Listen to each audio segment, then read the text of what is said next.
What's the thing that scares you most about the climate crisis? The sheer threat of it feels like a loss of future, or a threat to future, but also like a loss of identity. To me personally, like losing the way we used to live, it's on very different levels is a disturbing psychological experience.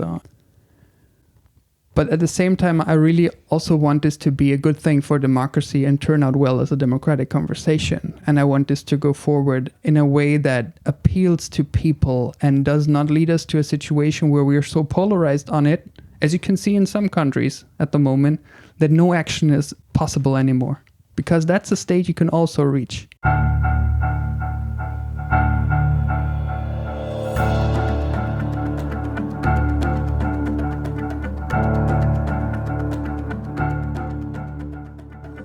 Welcome to Sticking Point, a mini-series from Radio Speckhof, where we listen to the voices of the German climate movement to understand its history and its current state. You just heard from Jeremy Gagne, an analyst at More in Common. We're Annemarie Harrison and Izzy Choksey, and we wanted to bring you some of the human stories behind Germany's modern climate movement. The people behind this movement are what's important to us. These are real people with real hopes and dreams and fears who are dedicating their lives to this cause in various ways. Last episode, we took you on a quick and dirty run-through of how the tactics of Germany's nuclear movement set the path for the country's modern climate movement. We left off occupying massive diggers with Ende Gelände. In this episode, we dive deeper into the years between 2015 and 2019, the so-called glory years of the German climate movement, and all the different factions of that movement that stemmed from the anti-coal movement of the early 2010s.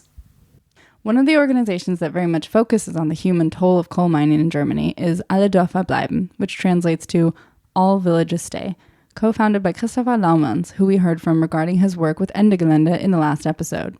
He co-founded Alle Dörfer Bleiben in 2018. It's an organization that aims to give support to people facing eviction due to mining activities in the region, and was primarily set up to save the villages in the Rhineland that were due to be destroyed by RWE, the biggest and oldest coal mining and burning company in Germany that we referenced last episode. The idea originally came from members of Ende Gelände who wanted to be more actively involved in the local communities in Rhineland-Westphalia rather than just parachuting in to protest on their behalf once a year.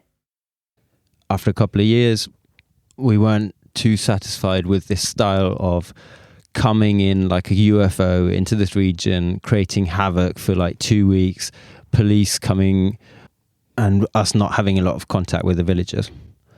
At the end of 2017, we sat together, a friend of mine from Ausgekohlt, Tina, and we visited Norbert Vinzen, a resident of Keimberg, because we knew that he was active against the mine and was giving interviews.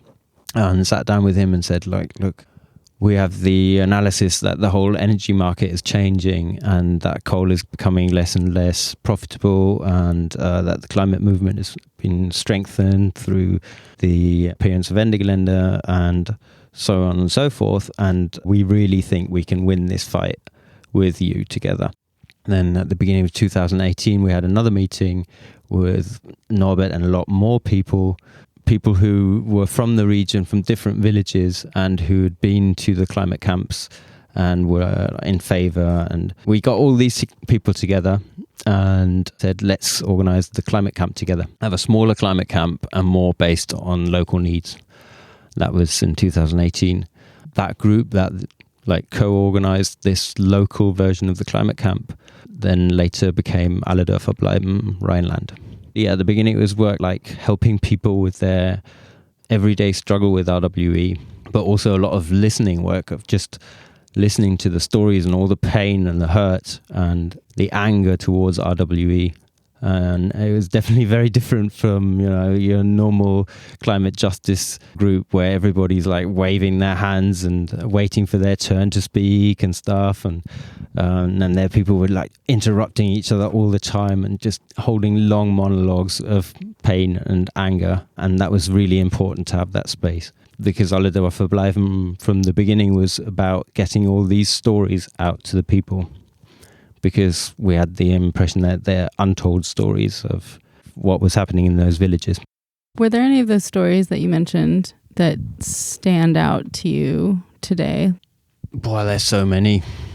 Of a man telling how he saw the remains of his father dug up again, because I mean they relocate the cemeteries as well, so they dig up the dead as well. And or simply the bakery in Keimberg. That was the first time I saw my family's name anywhere, because it's a tiny family and nobody has this surname. And I came into this village and there was this bakery Laumanns, and I was like, oh my God. I took a photo. The bakery's still there and they're still selling stuff. The other day I went in and asked them how they're doing and whether they're going to stay. And even though we've now won this fight and Keimberg is going to stay, the bakery is going to move, because the house is split in two and it has like a 20 centimeter gap all along the whole building. And they can't prove it that this is due to the mining, which of course it is. What you'd have to do is every couple of months get a surveyor, pay them 10,000 euros to say how the progress of your building is in relation to the mining and what state it's in, and then to be able to prove in the end that this is due to the corporation having destroyed your house. And nobody can afford that, so now they have to move, even though we've managed to save the whole village.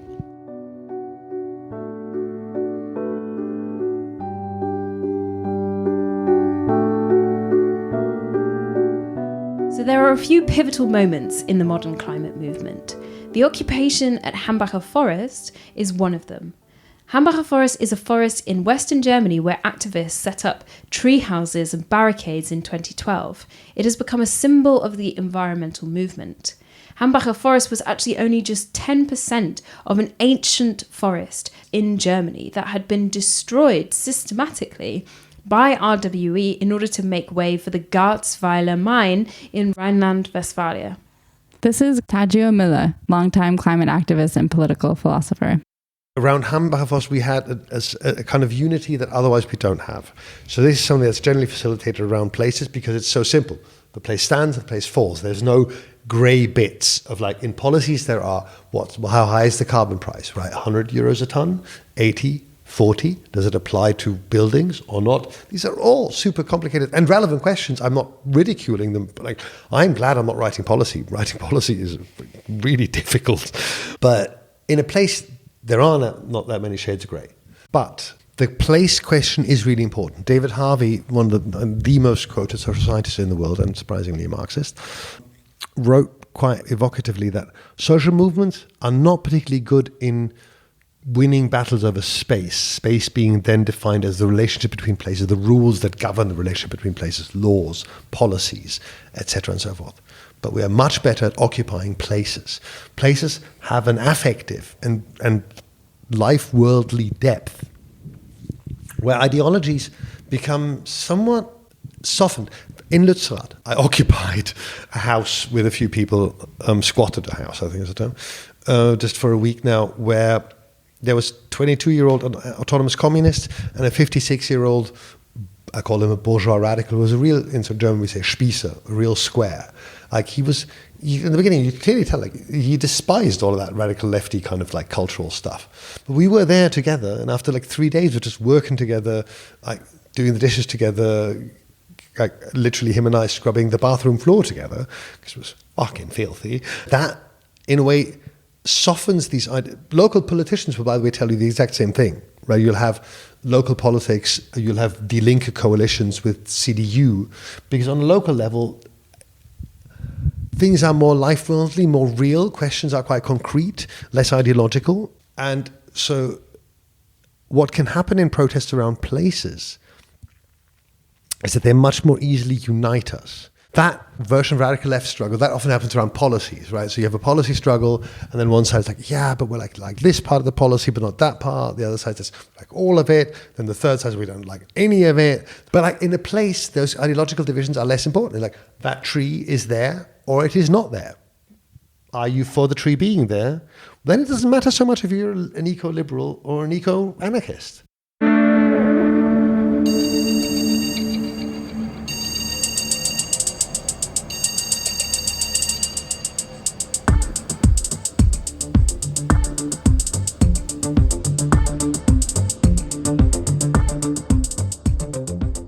So at the same time, you have people sitting at home watching YouTube clips or the news that's depicting these protesters being dragged off by the police. And maybe these people sitting at home start to feel a bit alienated by that kind of activism. There's a big chasm between them and the people they're seeing on their screens. They care about the issues, but feel like their busy lives don't allow for that kind of commitment. Maybe they don't even really believe in it. And then young people started skipping school for the climate. On the 20th of September 2019, Fridays for Future brought together 1.4 million people in Germany alone to protest against the lack of action surrounding climate change.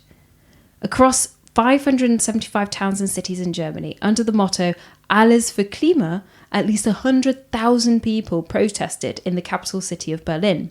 On the same day, the German government presented their climate package, which mainly said that Germany was not doing enough to keep the world under 1.5 degrees.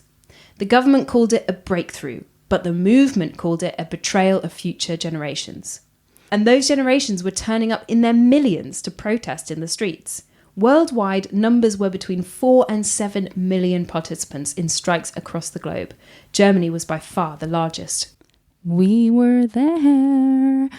We were together that day at the demo. Yeah, that's right. I think we were under the banner of Students for Future. We were both students at the time in a university in Berlin. And I just remember that feeling of complete exhilaration that many people had turned out for a climate protest.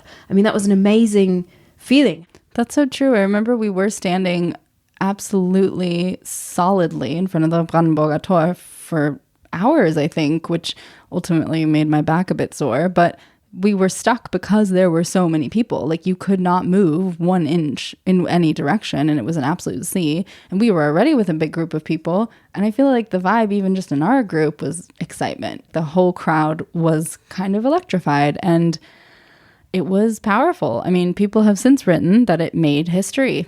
So it's pretty cool that we were a part of that. But this podcast is not about us. Is it not? The momentum in Germany had a lasting change on the federal and constitutional level. It wasn't just a big march, it turned out to really affect the political scene.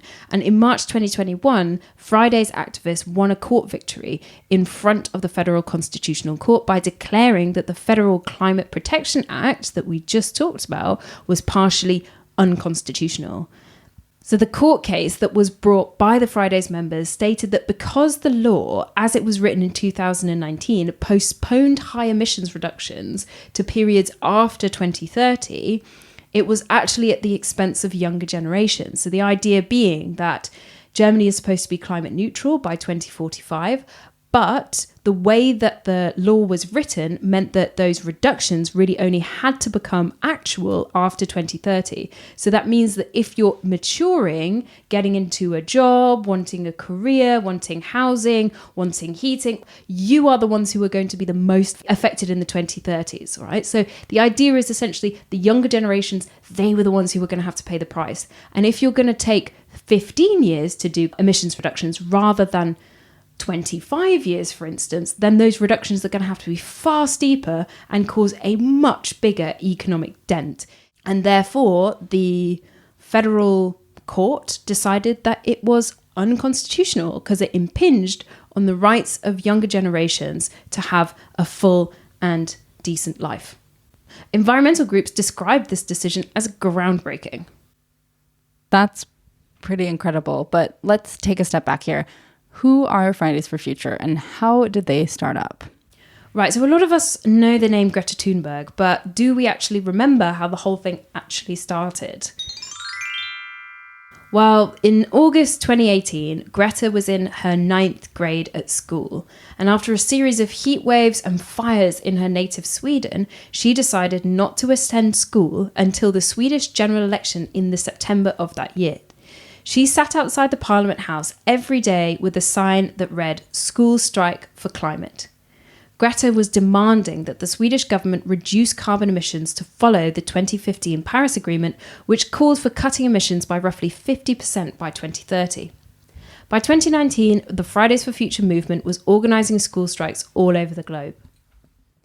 We spoke to Clara Duvigneau, a Berlin student and spokesperson for Fridays for Future in Berlin, about what she sees as the organizing principles of the movement and how those goals are specifically related to the recent Berlin elections. Now they're not so recent anymore, but Berliners will remember standing outside in the cold to do those damn elections again. We spoke to Clara before the February elections, and at that point, Fridays for Future was planning a big strike to garner support for the local referendum to get Berlin climate neutral by 2030, which sadly failed. But Clara emphasized how stopping projects like the local A100 motorway extension is what Fridays for Future here are focused on. And what we can see is that this group is really focused on policy and politics on all levels. This is Clara Duvigneau. The first demonstration I organized was in April 2021. And that was a moment when I met a lot of the people I worked with for the first time. So you went right into it. You organized a demo. You didn't even really go to a demo and work your way up. I did the moderation at that demo. It was my first demonstration I organized, and I was the moderation. Yeah. It was fun times because I felt so empowered, and when you're starting to be active in that movement, it's a feeling of we can change the world. What we do, actually, we sometimes forget about that if we do it for a longer time. In the first few months, it's really a crazy feeling, and that's what we need to keep reminding ourselves, that we make big changes. What are some of those big changes that you've seen since you've started? For example, in 2021, which was my first real year of doing activism with other people on the streets, we made all the democratic parties to commit themselves to 1.5 degrees during the elections, which was quite a great success. And I mean, the difference between their promises and the reality is that's a big gap. And that's still frustrating. But the fact that they committed themselves was our, success, I guess.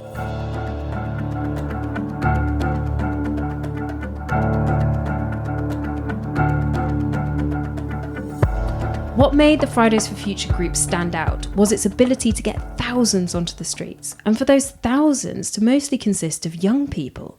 Politicians, it felt like, and it still feels like, were unable to completely ignore the indignation of an entire generation that was pissed off that their future was getting completely screwed. Well, I think it's fair to say, although there are different assessments of the movement per se in the population, that effect-wise it was a huge success. What they managed to do is to show everybody, and people over the age of 25 in particular, is that this matters a lot to young people, that they're able to organize, that they're able to make their voices heard, and that they're not going away. That was policy analyst at the More in Common think tank, Jeremy Gagne. There are different opinions when you talk to people, conservative people, more progressive people. You're going to have different opinions on the leading staff of Fridays for Future. They're going to be people who like the leaders of that movement. They're going to be people who don't like them for cultural reasons. But when it comes to, and I'm saying this that bluntly, when it comes to their grandchildren taking to the streets, that impressed a lot of people. So I think what they managed to do, along the fact that it was terribly hot and dry, or it has been dry and hot in Germany since 2018, is they made climate protection a number one issue on the political agenda for many people, and that has remained a top priority ever since. That is their achievement, and so in hindsight, their way of protest turned out just the right way to achieve something in the German population because it has made a difference, and it has put pressure, and it has achieved visibility. I do understand, or it's obvious, that this kind of mass protest, it takes a lot of energy, it takes a lot of mobilizing, and it's really hard to maintain this over several years, especially when participants get the feeling that the pace of progress isn't fast enough. And that can be extremely demotivating and stifling. But I think what they achieved psychologically is that they were able to establish themselves as a young voice that had legitimacy in the street. And that even drew sympathies, not full support, but at least a certain sympathy and respect with people that were distant from the movement. Respect not necessarily for the political leaders, but for the regular young people in the streets. And that was an amazing achievement. And I think that they were a factor that really did contribute to making this a potentially good issue for society. An issue that people recognize, acknowledge, and where they see the need to debate good solutions. The question is, how do we get into that solution part now? And that's the hard part. Paul Hakanas, the political journalist we met last episode, points out just how new this form of protest was. It was a huge change in situation when Fridays for Future came to be, and suddenly 10, 50, 100,000, or across the world, even more than 1 million people were demonstrating. What was most radical, though, is these weren't any people. These were mostly school children, and they were involved in an act of civil disobedience, namely skipping school. That's a nonviolent form of civil disobedience, but it's extremely radical. Kids saying, we're not going to go to school until you adults take care of these issues that are going to impact our future adversely. And this was really an incredible moment. Everybody who saw what was going on, I think, immediately began to think differently about the topic. It was clear that a whole young generation was very concerned about this very political issue, which was going to impact them, their future later in their lives, and that it wasn't going to impact the future nearly as much of those people who are actually making the decisions. And so the verve with which it happened, all of the colorful posters and the chants and the dozens, hundreds of demonstrations, even just across Germany.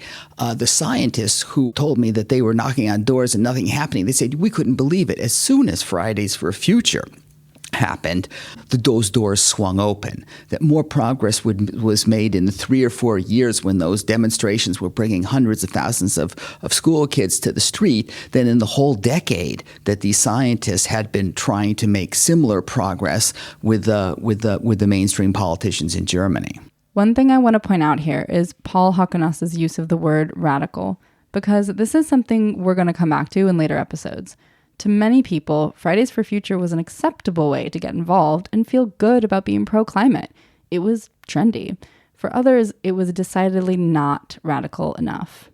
Around about the same time as Fridays for Future was starting in 2019, Extinction Rebellion, or XR, also came up as a major movement. It started out as a civil disobedience movement occupying bridges in the middle of central London, and at the end of 2018 had quickly spread to Germany as well. Extinction Rebellion has never gotten the same levels of support as Fridays for Future here in Germany, or even the UK version of the organisation. But they were a major contributor to changing the debate and moving the conversation towards declaring a climate emergency and questioning whether we have to overhaul our entire system to tackle the climate crisis. AnneMarie Botsky joined XR in early 2019 after seeing them take over streets and bridges in London for days at a time. Babe, she's got your name. I know.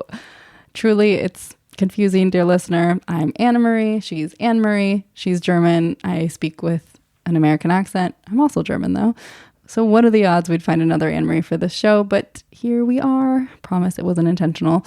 This AnneMarie has been involved in Ende Gelände and taken part in smaller climate protests, but decided to quit her journalism job to dedicate her time to XR full-time.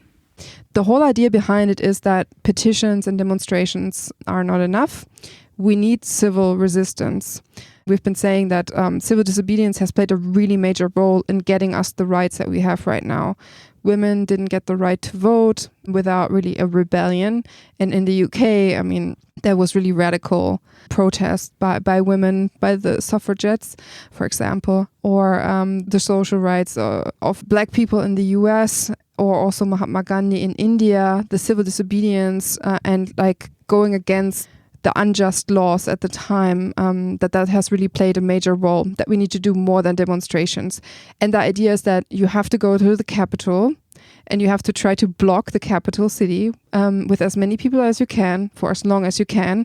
And you're creating a dilemma for the leaders.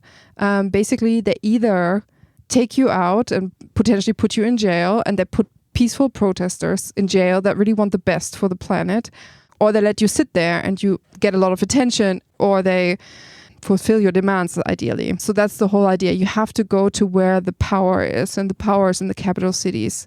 And the idea is that we are an emergency bell, like a alarm in the middle of the city, because this is where the decisions are taken. Can you talk about some moments that really stood out for you during those, especially those early actions? The first action we organized was in April 2019. I think most people didn't really see that in Berlin. Maybe 200, 300, 400 people. I don't really know. We blocked Warschauer Bridge. So it was the first time that we tried to really do a blockade in a city. And it was a lot of questions we had about the legal consequences and how to organize this with the police. But it was then quite colorful. So we blocked this bridge. And we've also done, we call it swarmings, where people hold a sign that says something like, this is an emergency, act on climate or something like this. And they block the streets, the traffic, but only for maybe 5 or 6 minutes. So it's not like a standing blockade, but a kind of moving blockade to get people's attention. Yeah. So this is smaller actions we did in the beginning. And then in October 2019, we had really like a huge action that was our biggest one yet, and that was 6,000 people blocking, like simultaneously, 2 big junctions in Berlin.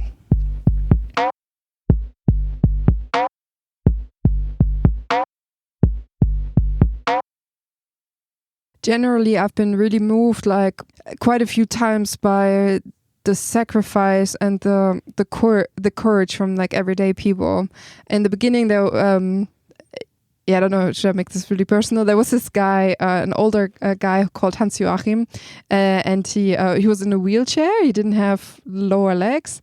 He's like super determined, and he locked himself on Potsdamer Platz on that big blockade that we were doing, and he stayed there overnight. And he was involved in the protest from Eastern Germany before, when Germany was divided. And he said this moment, like these climate movements coming up and really being heard in public, that really reminds him of the time when there was like rebellion in Eastern Germany. And that's why he also joined the movement, because, fighting for a planet to live is just as important. Like, this is our life and our future. And I was like, wow, 68 in a wheelchair, like locked overnight. And I mean, I went home that night, and I went there again the next morning at 7 a.m. and saw him there. I think this is an important moment to pause and reflect on the fact that, again, these human stories are what drive us and bind us. Regardless of who you are, regardless if you're an activist, a listener, you're just watching these things on the news, people inspire people. When we talked to the folks for this podcast, almost everyone had a personal story of meeting someone who inspired them. That's the power of activism, but also something that needs to be centered to keep the forward momentum of the movement overall. We cannot lose that. We really got climate and this emergency feeling about it, that this is an emergency for us as a society, really got that into into the newspapers, into people's heads. I think really a lot of people understood that 2019, it wasn't just Extinction Rebellion with this blockade. I think Extinction Rebellion, sparked this debate about civil disobedience much more. We were asked a lot of questions about how radical are you? How far should you take things? All the questions that last generation is being asked right now, we were kind of asked 2019 as well. It definitely changed the narrative about climate, and Fridays for Future was doing this other massive thing where they got the millions on the street, right? And it was like a really great moment in history, because we had this kind of like more radical blockade on the street, and we got 1 million people, like mothers and children, demonstrating for the planet. I think it was like a really like historical time period, like for the climate movement. And yeah, we then had the Climate Act, for example, in Germany, the law. yeah, a lot of people were obviously very disappointed because if we look at 1.5 degree, the laws that we have right now, the acts that we have right now, that they're not enough to, stop warming. But I would say as well, having stuff in writing gives us a legal basis to sue, and like the lawsuits that are built on the laws, for example, this is really worth a lot. So I think if you get something in writing that is binding for the government, it's already a win. But then it's not enough. But I think it's definitely a win. And then we can see, for example, Germany has real trouble with the different sectors, right? What we're trying to do here is change agriculture, is change the energy system, is changing the transport system. It's a massive thing we're trying to do, and not like one decision will change everything. That's my perspective on it. But then after all that forward momentum, the corona pandemic came. It was such a buzz, and we had a meeting here in Berlin, and the rooms were totally overcrowded and filled with people. And we were organizing for back a really big spring rebellion in 2020. And I remember going to this conference, and it was so many people so enthusiastic about it. Yeah, and then Corona happened, and relatively quickly we had to cancel all the plans. And that really crushed the movement. We had to move things online. Lots of people left in the meantime. We had to try to get really creative about, okay, what kind of actions do we do now that there's a global pandemic? Which topics matter now? Do our topics still matter? Our demands, what we're asking for. We had to get really creative. We had, for example, actions where one person would sit on the street. It was called Rebellion of One. So it would just be one person with a sign, I'm here for my children, or I'm afraid of, wildfires and hunger spreading across Europe. And then they would block a street, for example. That was just one of the actions where we tried to think about what can we do with the pandemic and like social distancing and so forth, and people still bringing attention to this topic. It was a very urgent time and very important to actually do protests, but even there was times when you weren't allowed to demonstrate even. So it was a very difficult time. I think I want to say we haven't recovered, and I would also say that most of the other movements haven't really recovered.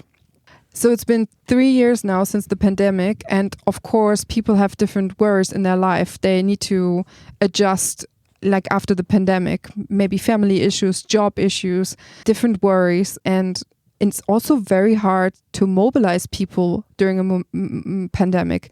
I can't really invite somebody new and say, hey, join us for like 3 meetings online every week. That's not fun. Nobody wants to do that. I think one of the big important things that Extinction Rebellion is doing is providing a community. I think it's like, okay, you with like-minded people that have understood in what kind of like serious situation we're in, and I can talk to you about it, and we can make plans about what could we do against it, and a lot of times maybe, people can relate in your environment at home. You try to tell people, oh, animal rights are very important, or, we have a real problem with the climate, like our future is on the line. And they're like, yeah, of course, I know. But it's very hard, like you feel very alone with this burden, like to know and wanting to do something about it. So this community aspect has always been very important for Extinction Rebellion, and we couldn't do that like anymore online. So I would say it was really difficult to mobilize people during that time and get them to join. So yeah, I think we really crumbled in size for sure. Clara said that the pandemic had a similar effect on Fridays for Future, but that the demands for future change motivated them to keep going. I guess it depends on what time you exactly look, because we had all of it. We had moments where people felt really empowered, and we did some online demonstrations. We did some bike demonstrations because we couldn't do normal demonstrations. And obviously we also had moments where it was really frustrating and everyone was kind of insecure if we could keep going. But I had that new energy, and I think for some people it was helpful to have new people around them who still were motivated. And I think that's also a great thing about this movement, that we always have new people joining us who still have that really fresh and naive belief that we will keep going for years and years and years. And sometimes if you're in that game for a longer time, it's hard to see that. So we all profit from everyone who's joining us. Activism is really intense, and we do it all the time, and it's a full-time job without being paid. And I think the difficulty about that is that you keep reminding yourself why you're doing it. And that's something you cannot realize before really doing it, because if you haven't experienced anything like it, it's hard to imagine. And that's the kind of naive I mean. I don't mean a naive that we cannot change things, because that's something everyone believes in our movement, and everyone in the world should believe, because that's what democracy is about, that we can change things and make the world a better place.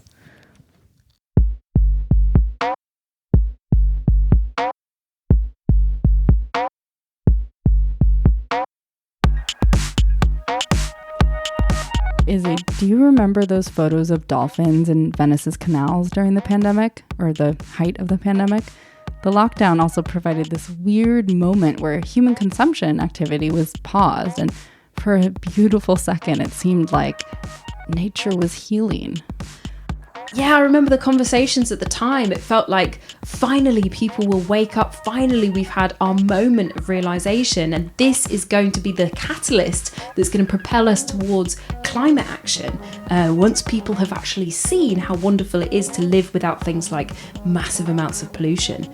And even though the protests were paused, it gave us a view into what could happen when humans aren't just shitting everywhere. Yeah.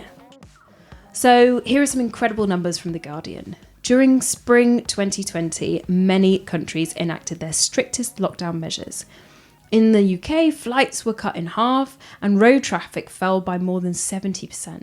In China, industrial emissions dropped by 18% between early February and mid-March. Car use in the United States declined by 40%, so while climate activists weren't able to go out and organise, the effects of the global lockdown showed how large-scale reductions in human consumption could essentially change the world. I've read those numbers many times at this point, and every time I hear you say them, I actually have to pause and realize that what massive percentages those are. It's truly astounding. We interviewed Jeremy Gagne from More in Common, which we mentioned already, which is this platform that researches public opinion and puts together articles and reports on opinions held in democratic countries. He talked to us about how the climate movement's main success was raising awareness and getting climate change into the mainstream of society. Well, I'm not an expert on the full history of the climate movement. That's important to say, but we do see in our data how people perceive the climate movement to be in the 2020s. As a whole, the movement has had a huge success. There are different phases to the movement. There was a very long time when there had to be done primary work of persuasion, of awareness rising. In that time, there were provocative actions, of course, which, when you're a niche, and when most people do not even believe that your issue is important, can be really useful to draw attention to your point. And it takes a while to establish your issue as an actual issue and to bring more and more people to actually consider it for a second. So this is what we went through in the 90s and the early 2000s, when the sense of urgency with most people in Germany just wasn't there. Right. But especially over the last years, with the heat events since 2018 and then the Fridays for Future movement, you had a sudden expansion of the base when it comes to climate protection, so that now we see clear majorities of the population that do recognize the issue. And now let's go to to the protests you were talking about, because what are people actually irritated about? Is it about the issue? Or is it about the form of the protest? And I think we have to distinguish. People can say, and they do say, 2/3 of German society say that in principle I do support this climate and environment movement in their goals, which is quite remarkable, a success given earlier times. But people are irritated, especially more conservative citizens, for instance, because there might be competing norms that may be in conflict with a certain form of a protest. For instance, could they consider that the protest is against the law? Could they consider it to be unlawful or lacking respect for people who work there at a mine, for instance, for the employees who work at that mine? Could a protest lack that respect? And so we have competing norms. And in the end, oftentimes with protests of any sort, not just in the climate sector, you're not actually discussing the issue. You're discussing the cultural texture of a conflict. You're discussing the fact, would I act the same way, or are these people weird? Why do they behave that way? I do not understand their norms. I do not understand their behavior. To me, they're just straightforward rude, or they lack respect towards the police force. So these would be classic arguments from more conservative parts of the German population.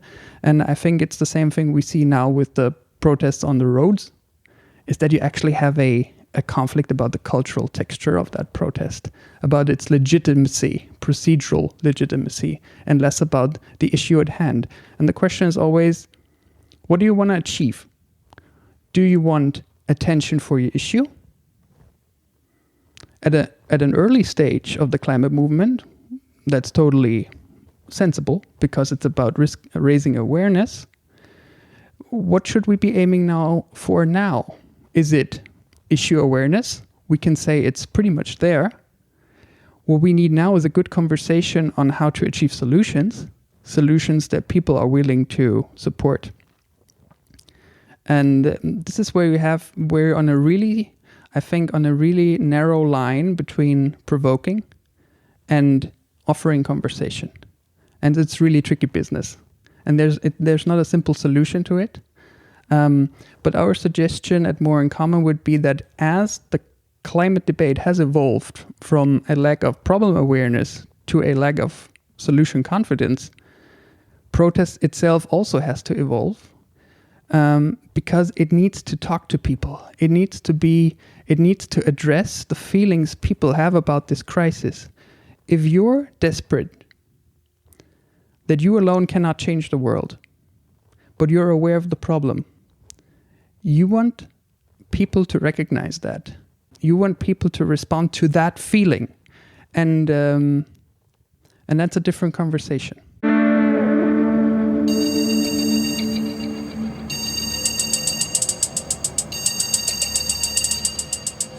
I think what I find most astounding is the hope of activists in the movement, that they can still go on, they can still act, even though they're not seeing that much in return for those actions.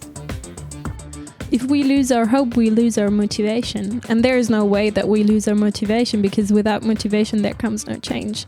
And the change is needed so desperately. Our hope is really important. So yeah. Everyone can be an activist. That's also really important. And there is no point in life when it's too late. There is always an option to get involved. And I think I want to empower everyone who's asking themselves if they're good enough to be a climate activist. None of that really matters. The only thing that matters is your motivation, your time, and your commitment to the climate justice movement. And that's all.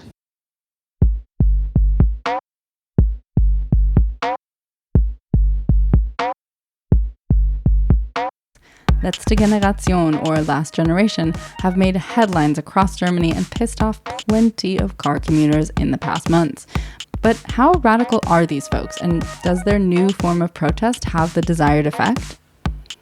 On the next episode, we look at how the movement developed since the pandemic into a more radical version of civil disobedience. Stay tuned. If you want to keep up on this entire podcast series, subscribe to the Radio Spätkau feed, and all episodes are available there. Thank you to Daniel Stern from Radio Spätkau for technical assistance throughout the making of this podcast and for doing the cover art for the show. Thank you to Anne-Marie Harrison for doing the editing. The script was written by Anne-Marie Harrison and me, Izzy Choksy. Thanks very much for everyone who was interviewed for this episode. And thanks also Joel Delroy. See you next time.